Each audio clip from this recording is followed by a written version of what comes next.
Well, greetings, friends, and welcome to the Gospel Underground podcast. This is episode 85, Helping Local Neighbors. We are broadcasting live for us from the Power of Change worldwide headquarters here in Blacksburg, Virginia.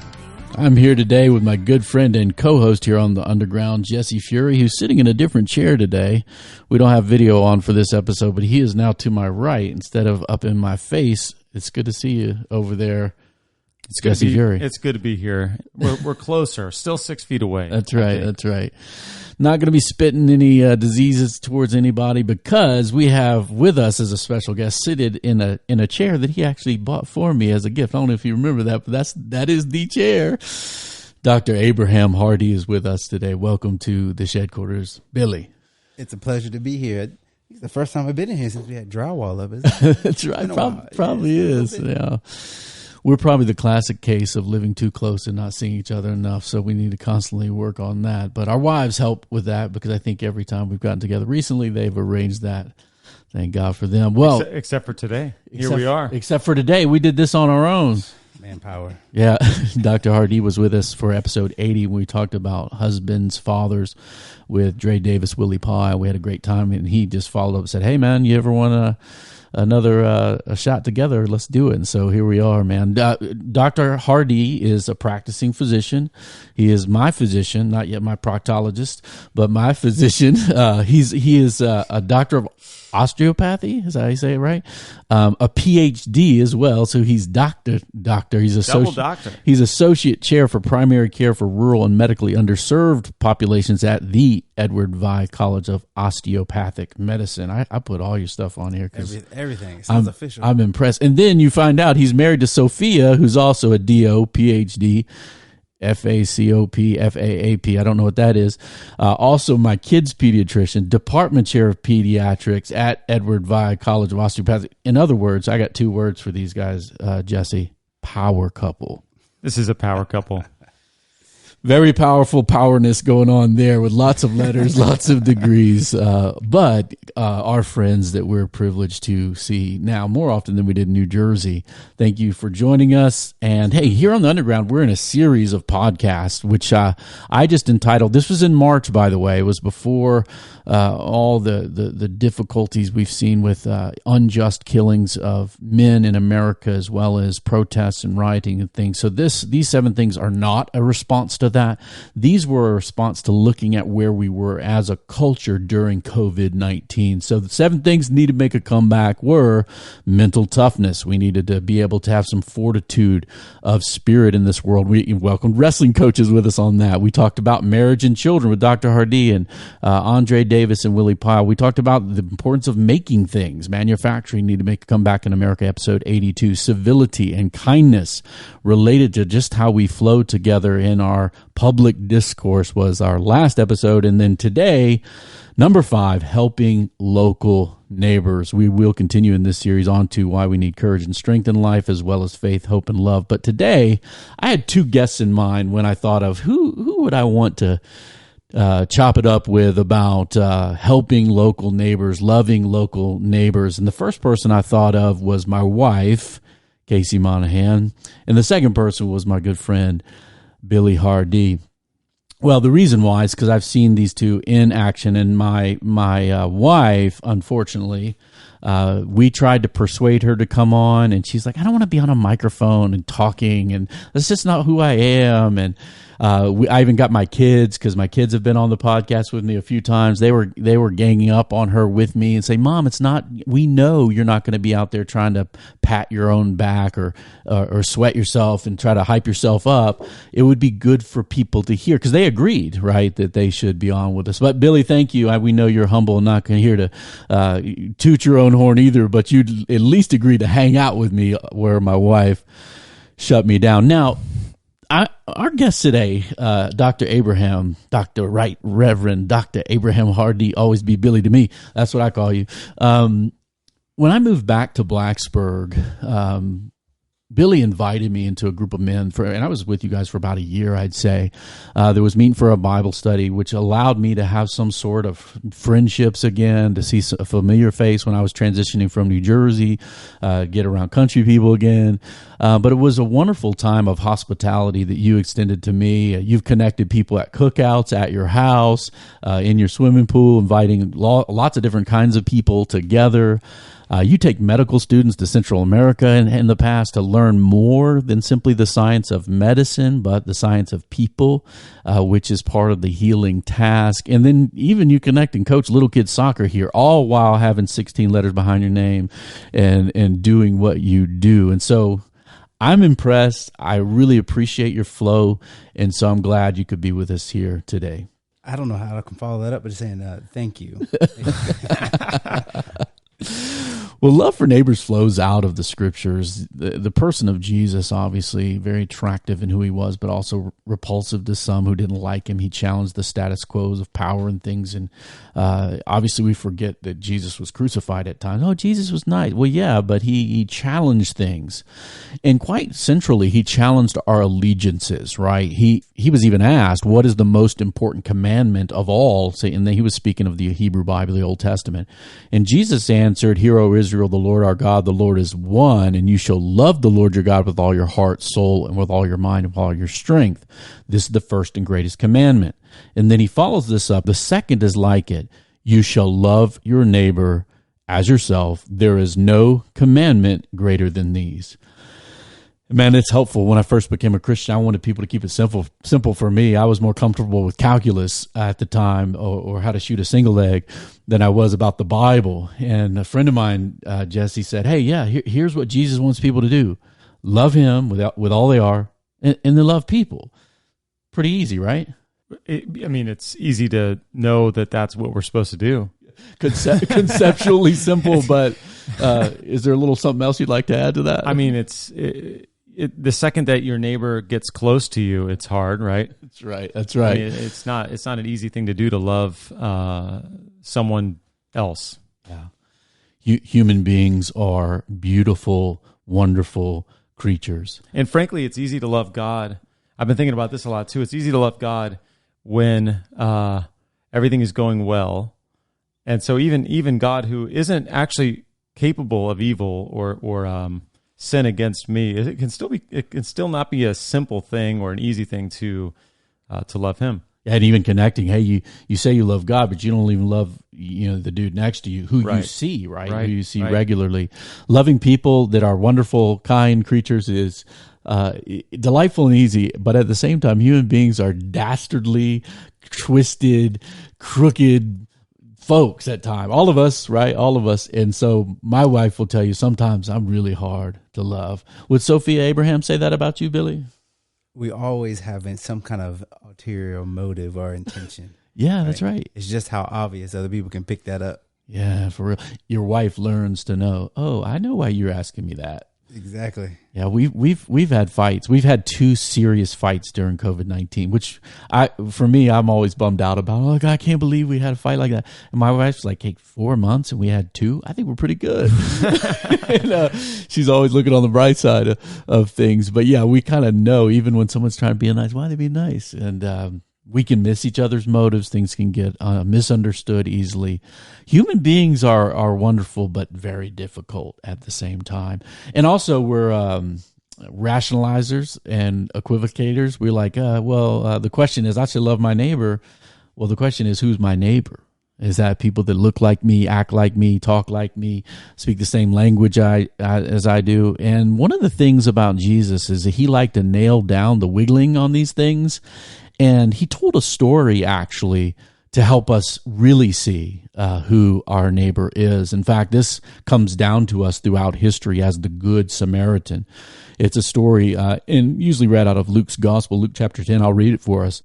And sometimes we're like, oh, be like the Good Samaritan. But there's more to see in this story because Jesus is trying to nail us for saying, hey, yeah, I love my neighbor. And usually what we mean by that is like, I love my friends. But he wants to say a little bit more than that. This is Luke 10:25-37. And behold, a lawyer stood up, law dog, right? Anytime a lawyer stands up, you got to say, to put Jesus to the test, saying, Teacher, what shall I do to inherit eternal life? And he said to him, What is written in the law? How do you read it? And he answered, You shall love the Lord your God with all your heart, with all your soul, with all your strength, and with all your mind, and love your neighbor as yourself. And he said to him, Jesus said to him, You have answered correctly. Do this and you will live. But he, this other guy, desiring to justify himself, said to Jesus, Well, who's my neighbor? And Jesus answered. Now, this is fantastic, right? Jesus is a better teacher than all of us. Somebody asked, who's your neighbor? We could have just said, well, everybody. But instead, because Jesus wants to slay, he tells a story. Jesus replied, A man was going from Jerusalem to Jericho, and he fell amongst robbers, who stripped him and beat him and departed, leaving him half dead. Now by chance a priest was going down that road, and when he saw him, he passed by on the other side. Likewise, a Levite, that's a set-aside religious tribe in Jewish history, when he came to the place and saw him, he passed by on the other side. But a Samaritan, as he journeyed, came to where he was, and saw him, he had compassion. He went to him, bound up his wounds, pouring on oil and wine, that's the medicine. Then he came and set him on his own animal and brought him to an inn and took care of him. And the next day he took out 2 denarii, dropping his own credit card, and he gave them to the innkeeper, saying, Take care of him. Whatever more you spend, I will repay you when I come back. Which of these 3 do you think proved to be a neighbor to the man who fell amongst the robbers? And he said, The one who showed him mercy. And Jesus said, You go and do likewise. Jesse, tell us a little bit about why this Samaritan, calling a good Samaritan, is a little bit ironic if you heard that in the ancient world. Yeah, so the Samaritans would have been a kind of despised, maybe not so much an ethnicity, but a multitude of people in the north who represented a kind of doing it wrong religiously. Doing it wrong, right? So a syncretism with the culture, a abandonment of most of the Torah, most of the Old Testament writings, and frankly, just offensive. As far as if you were a good Jew in the first century, they're not the good guys. Yeah, if you think about your own mind, like who are the people that I don't like? Now, all you good-hearted people never think that way. Right. But this was a situation. In fact, we see it in John chapter 4 in the story of Jacob's well. It said, For Jews have no dealings with Samaritans. Yeah. Kind of racial, kind of religious bigotry. Yeah, like a really complex hybrid of racial, religious hatred and bigotry. That's right. Jesus would have said to this guy. He should have been the bad guy in the story. He should have been. He's not the good guy. Yeah. The good Samaritan would have been like, oh, that's the bad guy. And the ones that, religious, Jewish, observant law person would have thought were good would have been priests and Levites. So neighbor is everyone, including, right, those whom we may not think as people we hang with. And the calling to love people is to show kindness, to show mercy to others. So that's the context in the Bible of loving our neighbors. But it's an adventure, it's a complexity in modern American life to actually have time to give to other people because we're working jobs, taking care of ours, which, responsibilities that God does give us to provide for our families and things like that. But Billy, let me ask you this question. Why should we care about the community? And by that, I mean locally where we live. Why should we care about that if we're just, we could spend all our time getting ours? That's a tough question. I think for me, when I think of the story of Samaritan, what we'll kind of use the example at our church is it's someone that you wouldn't even look upon, meaning you wouldn't physically make an effort to see that person, nor would you ever see that person in the same area you were because there was so much disdain towards that group of individuals. Right. Now, Amen. On the contrary, we have this term called neighbor, right? We can look up definitions and et cetera, et cetera. But if you're we use the word community. So you got a neighbor within your community. It's kind of like a job, right? You got to have buy-in with your job so you like your job. If you don't have buy-in with the people in your job, they're just there getting a check and getting out. Right. So get mine and I'm out. But your neighborhood is kind of what you make it, or we at least have the opportunity to make it that way. Yeah. So amen. even in the neighborhood in which I live, there's not a lot of people that look like me in that neighborhood, but there are a couple. They're not a lot of people the same age that I am, but there are a couple. Some old people. Yeah. There's the more senior folks there. So that's a group of people that may have grown up in a different time than me. So I make sure I make that conscious effort to be presentable, out presenting myself to them if they need help with anything, having my kids out and things of that nature so they can see what I'm up to. But at the same time, know that, hey, I'm right here with you. You guys are home all day. You look after me. When I get home, then hey, I'll look out for you. Let me pull that wheelbarrow for you. Amen. I like your analogy there because we typically think of, hey, I want to take care of my household, right? But if we look at our community, it's kind of like, hey, this is also where I live. Loving others becomes very practical. And, obviously, Abraham, you're a black man in a neighborhood with older white people. Tease that out a little bit where you said, hey, I want to be, out there so they see me, see my kids. Is that so that they'll know that you're kind, human, loving, not a threat?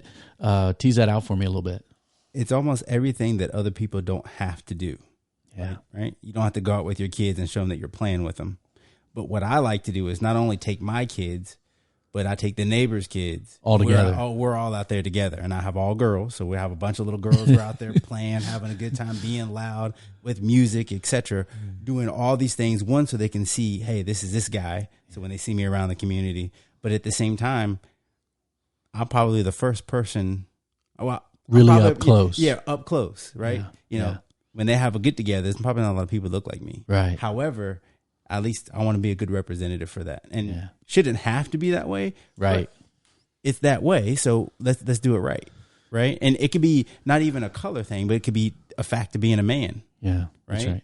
It could be a fact of being an involved father. Yeah. Right. So which in itself makes community better when you have involved fathers, right? We've done a lot on the podcast about that. Now, I've always appreciated it, Billy, over the years. I even remember you and Willie in our basement when you guys were on a leadership team in campus ministry, sharing your frustrations openly about like doing press conferences when some of the black guys were like hearing stuff from reporters like, oh, you speak so well, as if you can't speak English or anything, or it's some shocking thing to me, and they don't even realize what a ridiculous thing they were saying, because they ain't saying that to everybody, even old boy over there who might speak some, country English. Your patience with that kind of stuff, but your clarity has always been something I've appreciated. And the way you build bridges and bring people together has always been a really, really attractive thing. It's something that I shared a passion for and that we've gotten to live together. Well, in terms of loving our neighbors, right, some people maybe are more intuitive about doing that, like maybe kinder disposition people. Like, I want to go take cupcakes to everybody. I'm not like that. My wife is like that. She's thinking that way. So that's more of an intuitive maybe. Others might have to be more strategic, like, hey, I got to make a plan, or I got to be intentional about this. What do you guys think? Is love for our neighbor, is it just intuitive out of the goodness of our heart? Is it strategic? A little bit of both? Do we need leaders, joiners? How does that work? Maybe in your communities?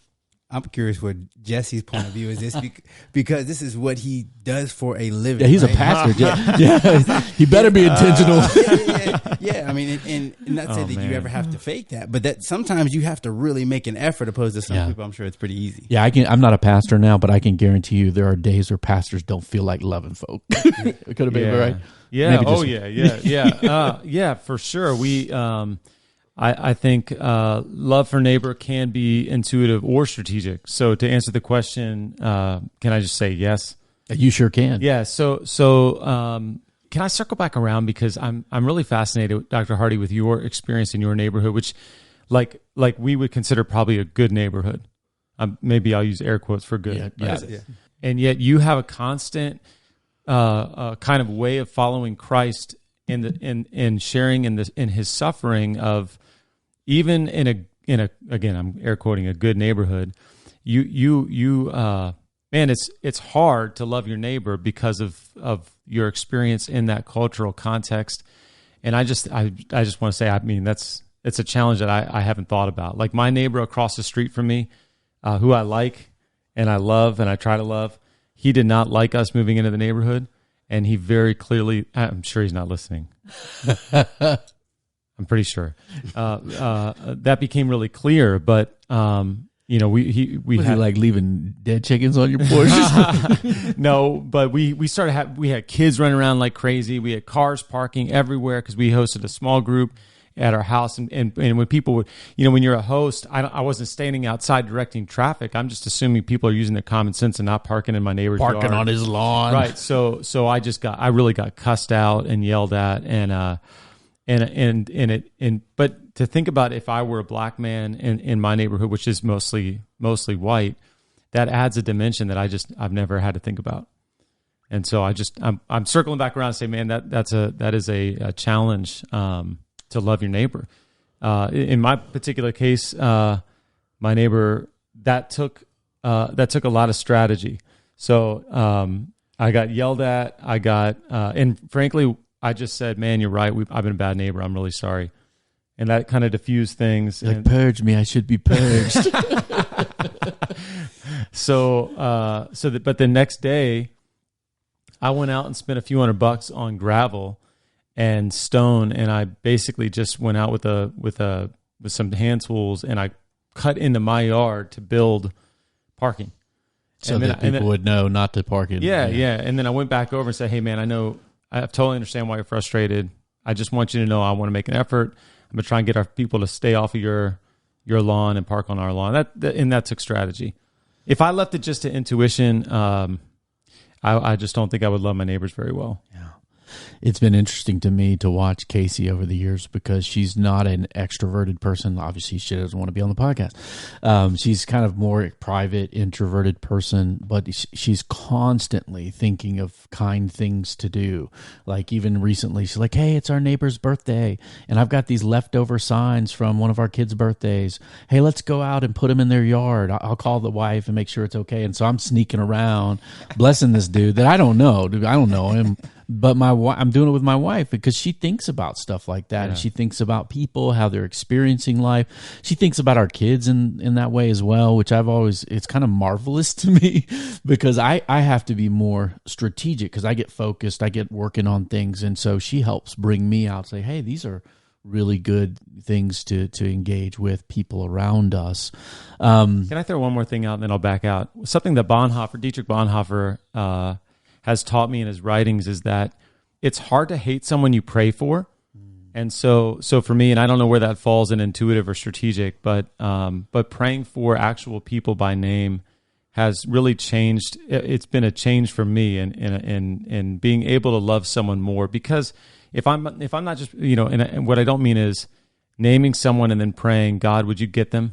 Yeah, or make them agreeable to me. That's right. But actually praying for their actual needs and blessing has been it's just really helped me to love my neighbors. Amen. Billy, when you were a student, undergrad, we ran a ministry here together for athletes, and had probably 100 to 150 athletes involved, every kind of background, economically, racially, different things. And something that we were all passionate about as a leadership team is to build, create communities where we welcome each other and learn about each other. And that was just, a delightful season of life. And then I had the opportunity I mentioned this on the other podcast, I got the opportunity because you blessed me by asking me to do your wedding, which in terms of, I'm a white dude, I'm Irish, I have a certain cultural background. My second culture, third culture that I'm most familiar with is Black culture and Indian culture. And so you're like, yeah, little Indian girl. And I was like, okay. So I knew those worlds. And then I also know, ooh, that's going to be interesting. Just because I've been around Indian people with Black people not there. And I've been, around other folk talking about folk. And so describe a little bit about your relationship with your girl and how those family dynamics were in the early days when you guys first started getting serious about stepping towards the wedding day. When you first asked the question, I had to who was listening to this podcast? I want to keep it real, but I don't want to be real dumb. I think once we got to the point where we realized it was more than that strong and I think every man knows that when you kind of went from, okay, I kind of like her to kind of who you talking to? Yeah. I gotta be in on this. Yeah. Why do you always study with him? What's wrong with me? But so once we got to that point, you guys met in medical school, right? In medical school. Yeah. So we really tried to kind of isolate ourselves and nurture our relationship before we branched out and explained it to our families. Right. Obviously, as you mentioned, there are significant cultural differences. Fortunately, coming from the same faith background, that makes it a little bit more easier for us to break the news per se. To find the unifying ground in the gospel. Absolutely. So once we decided to make that next step and explain that to our parents individually, it was a challenge, I'd say, on both sides. Obviously, some families, my side being a little bit more receptive. They wanted to make sure that she was a believer. That was the most important thing. And then I would say deep down, I mean, most parents want their child to find someone with the same values. Yes, we get that part. Yeah. And it would be great if they had the same cultural background or upbringing. It makes it a heck of a lot easier to raise your kids. Right. Because we have our Christianity, our belief, but then we have our cultural things that come into the picture. And for yours, African American in America, for her, immigrant families, different places of the world. Absolutely. Yeah. I mean, I guess she's really African American. She's from Africa. She's from Tanzania. Yeah. And I always say that's on the continent of Africa for those that may not remember that. That's right. Yeah. But that's where she's from. And then, of course, me being a local boy right here. So there was definitely cultural differences that made it challenging. Anything down from, let's say, music. Right? And this is something that's odd to say, but there are lots of cultures that, when someone marries outside of that, it's a little bit like, ooh. And I saw this marrying a white dude to an Indian girl up in Jersey.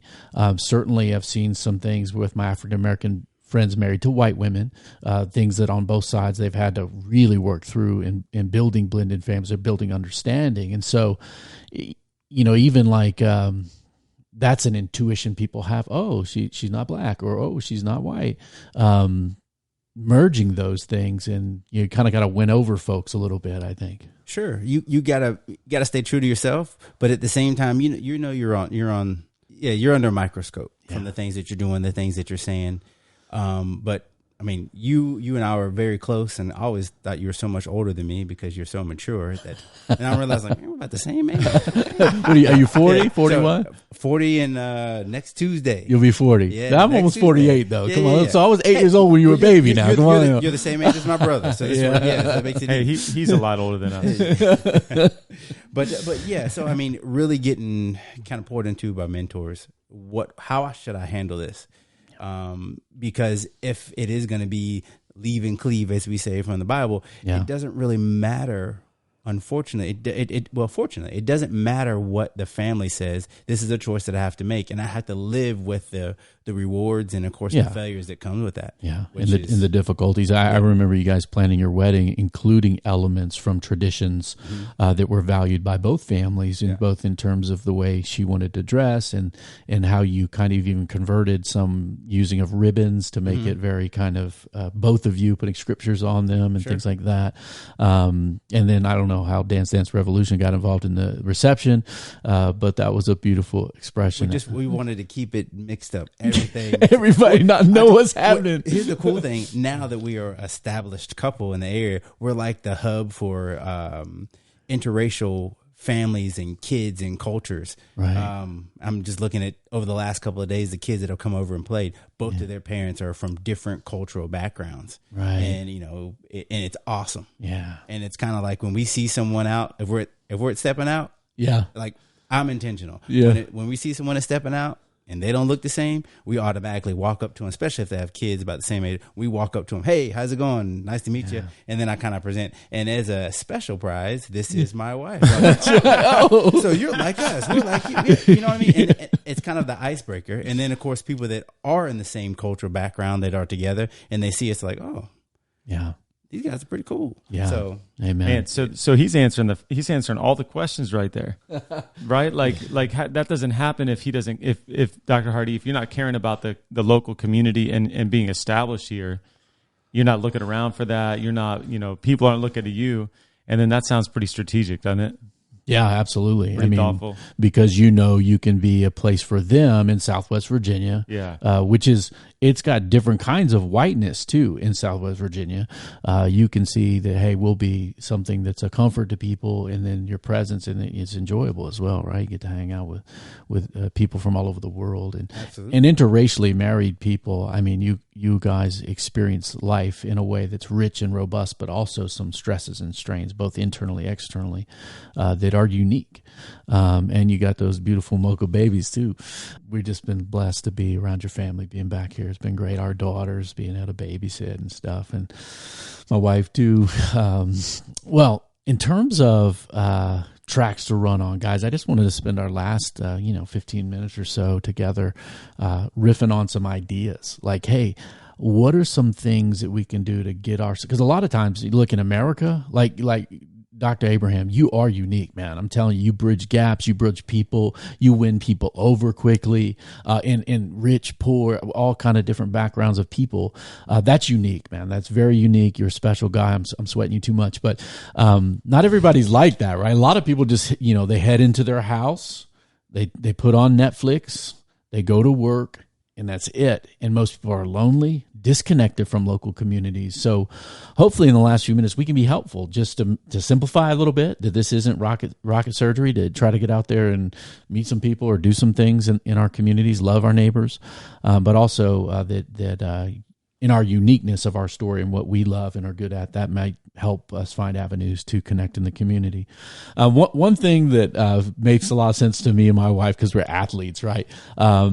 If something you've done for most of your life, it's very easy to keep doing that, right? So my wife coaches everywhere, and she uses an avenue of coaching, not just because she loves football, and by that I mean soccer, but she loves people.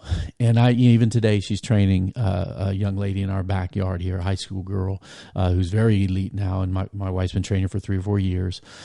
She's investing in this young girl as a person, as well as her foot skills.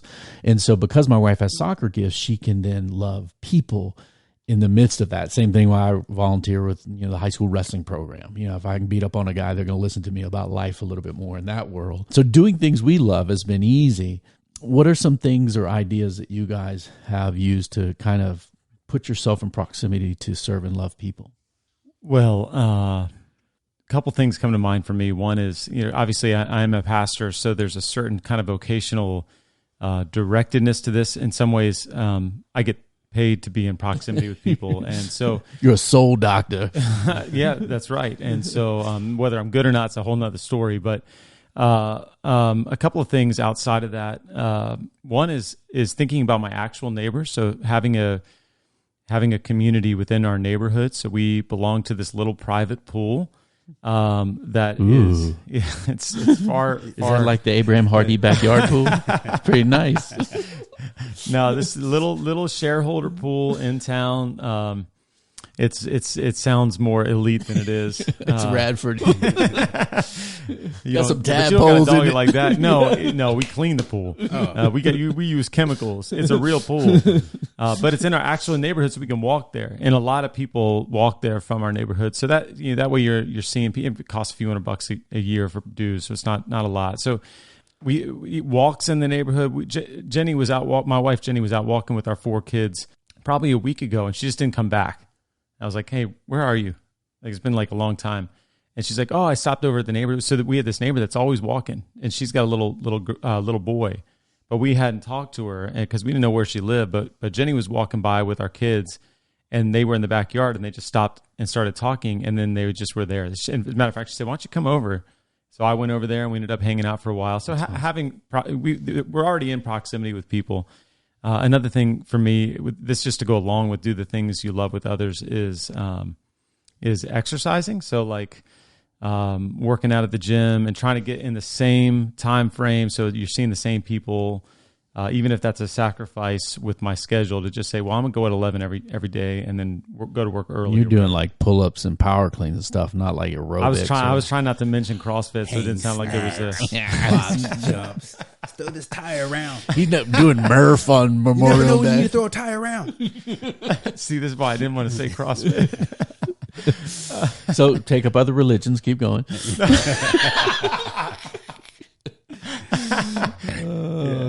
I don't advise idolatry, but getting in there at the same time so that you can have a relationship with the same 10 or 15 people. Yeah, amen. I've met your neighbors at you've done several pool parties at your pool. That's been a real blessing to see. You're like connecting people like the internet over at the Hardee Hacienda. Well, I've watched sports over there with you guys, met some folks, met your uncle. Wonderful times. My wife, man, she's involved. She's a PTO president next year. She met with the high school principal today. And that's something that she's like, I want to know what's happening. So she got involved, and then, she's a responsible person. So she's like, yeah, we got to take responsible. This is something that I think is very important, taking responsibility for your local things, your local government, your local school system. And I've certainly watched my wife do that while I'm traveling around doing stuff around the country. She's very invested in Blacksburg. And that's one of the things, we go to church in Radford, but live in Blacksburg. It's been hard for us because we're so connected here. Yeah. That it's been. I don't like the way that you say the word Radford. Radford. We got a Radford. I like Radford. It's like Nazareth. like it's disconnected, you Samaritans.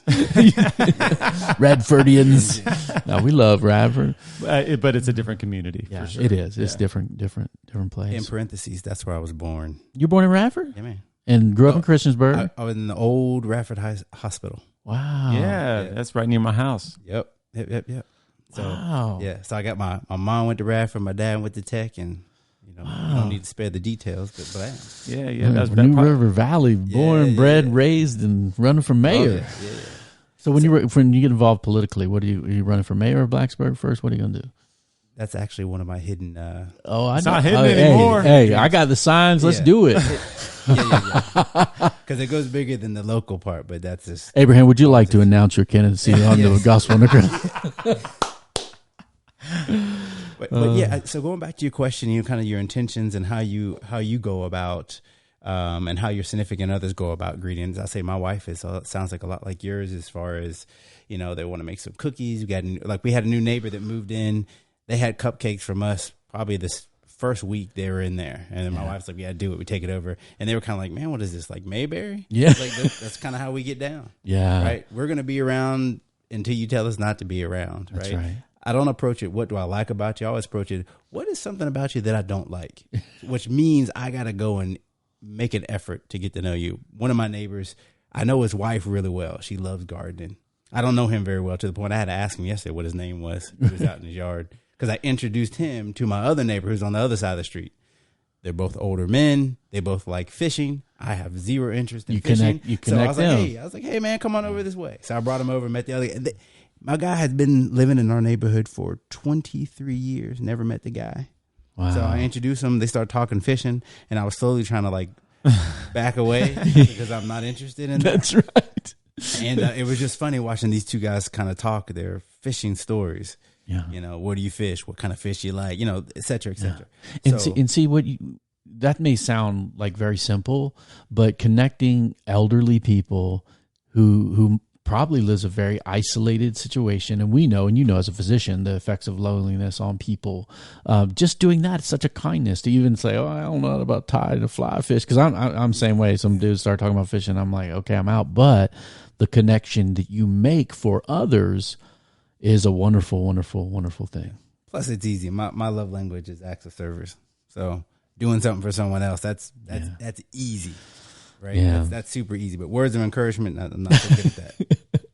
Unless it's, you need to run faster, you need to run hard. Exactly. Come pick this up. You can come help me over here. Turn the lights off. Sorry. That's my dad right there. Yeah, Abraham has helped a couple years ago train Kayla a little bit to get her in better physical condition. Mm-hmm. He says, Uncle Billy's serious. That's why I got you running with him. Well, it's real easy to get absorbed into our own stories and our own lives, and it's actually good for us. Remember, in the New Testament, the Bible says that God has given us commands, and his commands are not burdensome. The law is called the law of liberty, or something that gives freedom. And so these commandments, which Jesus used to summarize, love God, love your neighbor, are actually good for us. And I think too often when we're not stepping out of ourselves, either intuitively or intentionally, to love other people, we miss something, right, in our own story.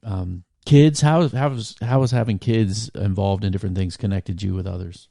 Well, we're a bit different because we homeschool. So you avoid people. I'm just kidding. We support all schooling. We have a whole episode on all the schoolings. Well, I think we're all homeschooling now, if I'm not mistaken. So I'm pro homeschool. Yes, I'm pro homeschool. Yeah, that's right. My teenagers are self-schooling. Oh yeah. Our homeschool teacher for my kids is terrible. Terrible. We do try. As a homeschool family, it does make it more challenging, right? Because you have to be more intentional to have your kids connected with other kids outside of the church or outside of the homeschool community, and you as family members to be more connected. And so for us, there's quite a bit of intentionality, even around things like the pool, rec league sports. Our kids are too young to, our kids are all elementary school age or younger. We got a 2-year-old too. So just getting out there, being involved in sports, being at the library, like everybody at the library knows our family and our kids. And so, of course, small town Radford. So. It's we public school. You guys have done Christian school and public school. Mm-hmm. You've homeschooled. This is one of the things about how we choose to educate our kids. There are drawbacks and benefits to each of those. And I think, Jesse, you're wise to say, okay, here's the challenges of homeschool, as we have challenges with public school, right? Because our kids they're going to hear some nonsense, and to adjust to those in order to love our kids and bring them up well. Abraham, you still coaching little kid soccer, Beehive, running around soccer? Absolutely. We say no b-ball. No b-ball. All my kids know, no b-ball. We don't want to be little bees. But yeah, that's kind of how I really tried to get my kids invested in the community and me in the community as well, is by coaching. Once again, some of these kids may not have any male interaction. That's right. Irrespective of color and backgrounds and all, just male interactions in general. So we got some single parents, single moms. And I try to be, hey, look, I'm going to treat them. I try to stay away from words like your parents. Yeah. That's been a hard adjustment. Yeah. Your parents or mom and dad. Right. I try to say, I don't say caregiver because that just sounds so impersonal. Yeah. But I was like, whoever brought you here today, make sure you do this drill at home or whatever. Grown-up boss. Yeah, exactly. You're a responsible unit person. Absolutely. And most people have grandparents. I'm like, make sure you do this with your grandpa. He's too old. I can do it with my dad. Well, do it with him. Yeah. All right, perfect. So that's kind of how I get with my kids. And we still do stuff now. We'll get a group of kids together and say, let's go to the park. Tell the parents, drop them off. I said, you guys go run errands. We're going to be here doing some soccer. We're going to be here playing some Frisbee. We'll have some ice cream or, whatever the case may be. I'm going to drop my kids off. We love it. I think we had like 35 kids over for Valentine's Day. It was awesome. Yeah, we'd have them over. Yeah, well, it was one of those things. Hey, parents, you guys do what you need to do. Go make some more or whatever you want to do. You guys have done date nights for couples. Drop your kids off with us. Go out on a date. You guys did that as well, right? I think we participated. Yeah. It's funny because a lot of people are like, wow, you guys are great couples. I said, no, we do that because we have 35 opportunities now for somebody to repay that favor back. That's right. Right? So it's a motive. You remember when you dropped your kids off? That's right. I told you at the very beginning. Everybody's got a motive. 35 opportunities. Hey, I love the coaching. I love the coaching aspect too, because when you're coaching, not only are you getting to know those kids, but their adult bosses, grandparents, parents, siblings, and the human care unit, and you're getting to know the other coaches, the referees, the people in the rec department. I was coaching my kids' soccer this spring. It got destroyed by COVID. We never played a single game, but you go into the drafts and you get to know the other coaches, and anyway, you're becoming. You become more of a part of the community that way. That's right. And guys, look, we're talking a little bit about rec sports, coaching, and things like that. But look, just stop for a second and just ask yourself, what are some of the things you love? If you really do like planting flowers, there are community people doing stuff with gardening, 4-H, animals. I mean, it's limitless. Music, DJing, whatever it might be. Just think about what you love, and then, as a Christian, get around other people, right? Opportunity to love and an opportunity for sharing the gospel, because our mission is to represent the rule and reign of Jesus and share the good news with other people. Any other final thoughts that you guys might have you want to share about final thoughts? Yeah, I'd say for me, I said kind of final thoughts. I think we have a fortunate opportunity now to go and make an effort to meet people, right? For the most part, I'd say locally we have that opportunity.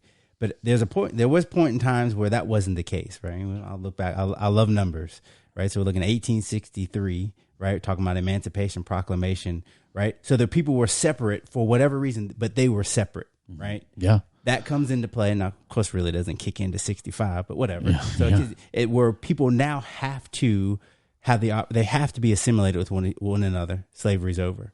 Or we'll look at segregation, right? Is another one. Enforced legal segregation absolutely. that wanted said keep apart. Right. Yeah. And in Virginia, 1959, right?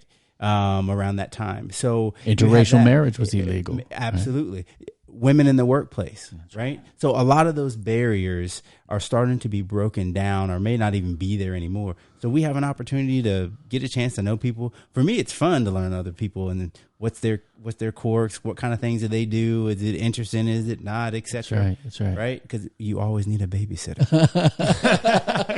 And it comes back around. It comes back around. Well, the Irish are good babysitters. We have like a list of babysitters. Yeah, man. Just for being nice. You know, the interaction that we get to have with other people is part of the blessing of being alive and experiencing God's creativity and history unfolding in different places and peoples and what shaped them and music and ideas and flow and culture. And a lot of people still today don't get that opportunity. And I think that all of us have been enriched by that. And certainly, Billy, your example to many. I remember saying this. I said this at Billy's wedding. I don't know if you remember this. We also called Billy Wine because he was nicknamed that in college. And I was like, what are you talking about? He likes some Ripple or something? And Willie Pyle actually said, no, he's genuine. So they called him Wine, and I like that too. But at his wedding, I was saying, and there were some conscientious objectors still, that were coming around. We probably won them over now about the marriage. And I remember saying, there are times in life you meet a young man that you wish you could freeze for your own daughters. And I'm looking at the people that I knew were objecting still. And I was like, this man is one of those men because you bring people together, and I appreciate you. I still don't know, man, when I turn 50, if I can do some of them exams with my doctor, but we'll have to figure. Hey, as long as you answer no to the 5 questions. I never pee at night, but I do. I don't have to wake up multiple times. Is 10 too many? Yeah, it's too many. Is it too many? I got a machine gun. Is that bad? Just doctor, get somebody else to put on the glove. We too close for this. Do you do home visits? Exactly. I'm doing direct primary care. That's right. Well, the opportunities are before us, guys, to love God, to love our neighbors, and to love our enemies. And certainly in our time that we live today, that needs to be taken to heart, that we would be kind and respectful to all, learn, submit, repent of our own sins, both culturally and individually, as we build a better life together. Guys, thank you so much for joining me today here in the Shed Quarters. The Gospel Underground is a joint production of Power Change and the Bonhoeffer House. Review us on iTunes. We take 5 stars. We discriminate against 2-star reviews. Send your comments, feedback, questions you might want us to take up here on the Underground to info@gospelunderground.org. We are dialogue taking place in Radford on the streets in the borderlands between the church and culture. We hope to see you out there. Peace.